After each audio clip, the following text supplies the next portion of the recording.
This is pelvic mobility, the anterior posterior tilts. The targets for the anterior posterior tilts are the sacroiliac joints. Bring both hands to your lower back, and you want to feel around until you locate the two bony landmarks right here. And these are your SI joints. The SI joints are going to be taking most of the motion during the anterior posterior tilts. To begin, you're going to start in a neutral stance, tall spine. We're going to be combining both a posterior pelvic tilt and then an anterior pelvic tilt. It looks like this. Posterior, anterior. It's a pretty subtle motion. And I'm trying to do that without moving my knees. The other thing I'm paying close attention to is that I don't take too much of the motion in the lower back. Oftentimes people have a really difficult time differentiating between the pelvis and the trunk.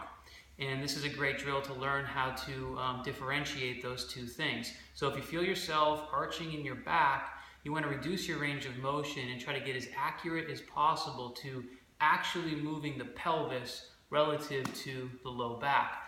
Sometimes I cue this by saying, imagine your pelvis as a bowl of water.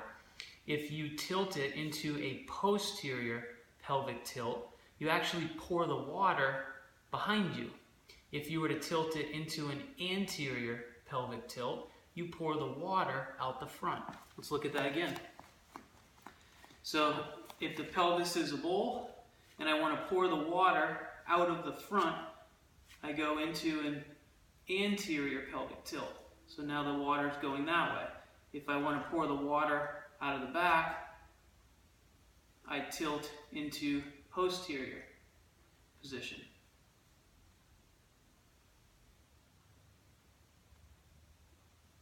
Other common mistakes: holding your breath, losing your tall spine, and your overall alignment. This is the anterior posterior tilts.